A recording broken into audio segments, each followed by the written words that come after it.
Hey, it's Joe Mullings, Untitled and Unfiltered. I want to chat with you today about internal playlists and working on yourself.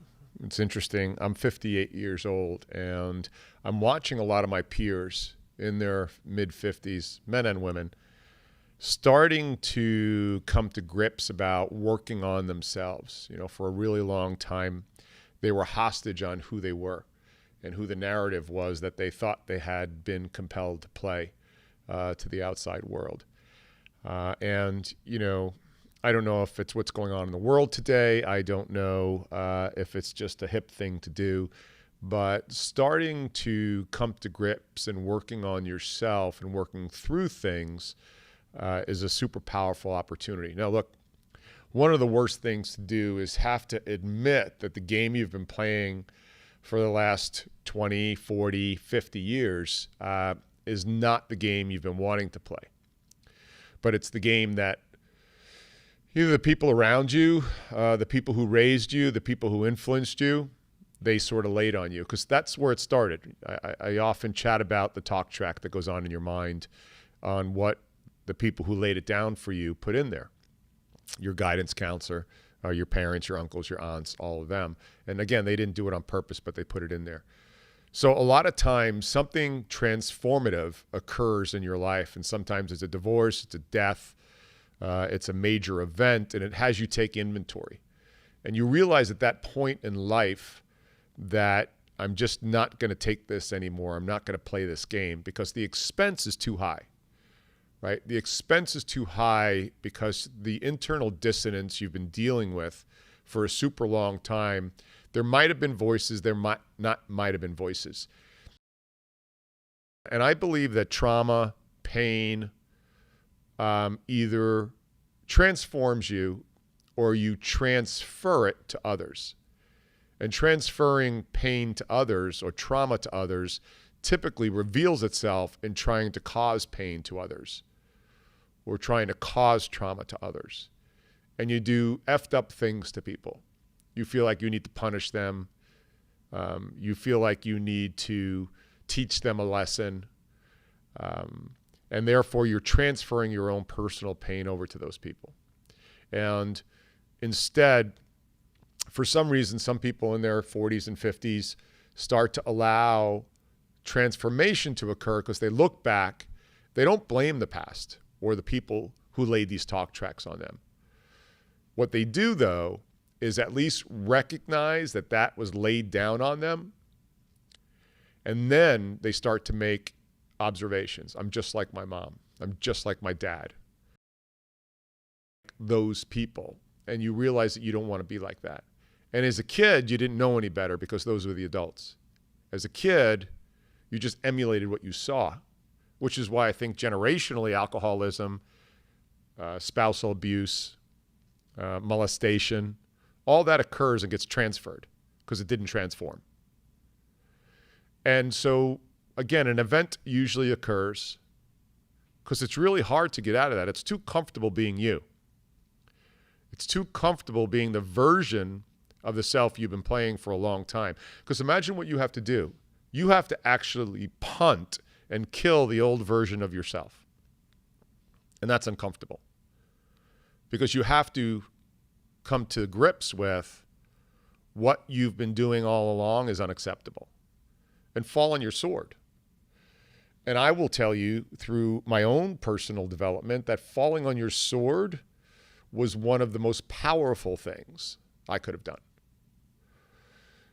So, there's these little gremlins that live in your head that every time you start to move towards change, those little gremlins jump in and start whispering in your mind that this is going to hurt, this is going to be hard, people are going to judge you. Those gremlins start chanting super often and super strong the closer you get to transformation, or at least making the decision to transform. So just know that it is going to be incredibly challenging to make the decision, and incredibly empowering once you move into that. Now, here's what's going to happen. You're going to start to change. And the people that you've surrounded yourself, they fall into a couple different categories. Some of them are going to look at you and say, "What's up?" You know, and they're going to start questioning however you do it. Maybe you transform religiously, spiritually. Maybe you transform. I want to stop myself there for a second because I don't even think it's transform. I think it's come to grips with who you are. Yeah, I feel better with that. The transformation is back to who you are.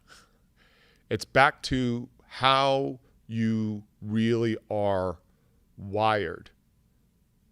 So when I say transform, it's not different. It's getting back to the core of the truth. And you know what's going to happen? You're going to find that you're going to do that, and these people are going to say you've changed. And what you want to do is not question that or think that's a bad thing. You actually want to thank them for that. And you're probably going to have to divorce yourself from some people, because those very people that you had around were supporting that less than optimal version of yourself that you knew that you had to disclose. And they weren't doing that on purpose. You were keeping them near you because it supported the identity that you thought you had to be. So it's not their fault. And when they say you're changed, it's okay. And when people start to question it in the beginning, you're going to want to jump back to the old version of yourself. But you need to hang in there, and you need to continue to work towards that truth, towards that truth who you are. Because again, like I said, otherwise you're going to have this dissonance. And then you're going to fall into really interesting behavior. And it's always destructive behavior. It's never empowering behavior when you're on the long path. So when you think about it, what's the cost of being yourself? Because you're going to have to pay that off. You're going to have to pay that off eventually. Decide when you pay that forward, that cost of being yourself, or that cost of being the version of who you think the world wants to be. I'm going to tell you straight up from experience, the cost of the version that you think people want you to be is going to be incredibly expensive. It's going to end up in regret. It's going to end up in lack of relationships and deep relationships. It's going to end up in living a version that's probably an underperformer.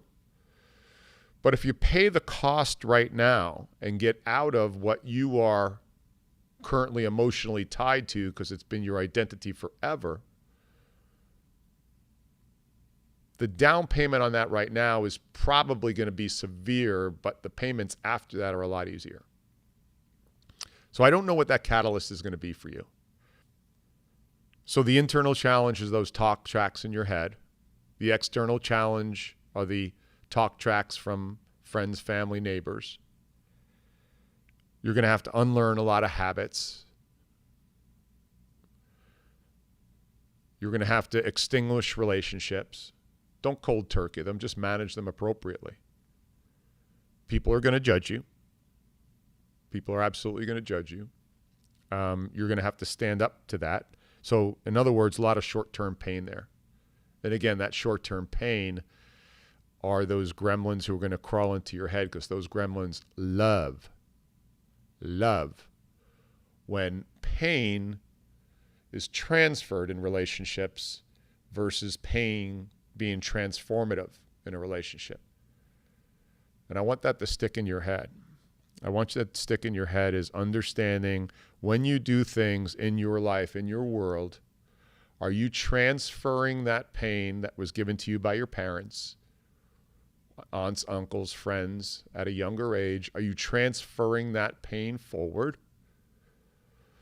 Or are you allowing that pain to be acknowledged and let it transform you into who you are and eliminating that dissonance? So every time you screw with somebody, every time you punish somebody, every time you think you're teaching somebody a lesson, after you're done teaching that lesson, rewind it in your head. And I'm going to tell you, it was a track laid down by somebody in your past that you're perpetuating, and you're transferring that pain that's inside you to somebody else. When instead, when you have that reaction to transfer that pain, pause and say, what am I doing right now? Take that as a moment to transform yourself into a stronger person by not awarding that transfer of pain to somebody else. It's really hard. I will tell you, it's hard as shit.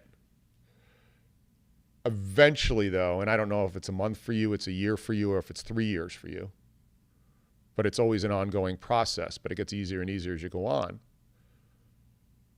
Teaching lessons to people that include, and you know when you're being unfair, is a transferal of pain, and it's your pain. So next time you're going to teach somebody a lesson, figure out, should I eat this, recognize it, acknowledge it, work through it, and allow it to transform me? Or am I going to perpetuate that cycle and transfer it to somebody else and teach them a lesson? Or lay down the tracks for a 4-year-old child or a 6-year-old child or a 14-year-old child? Transfer, transform.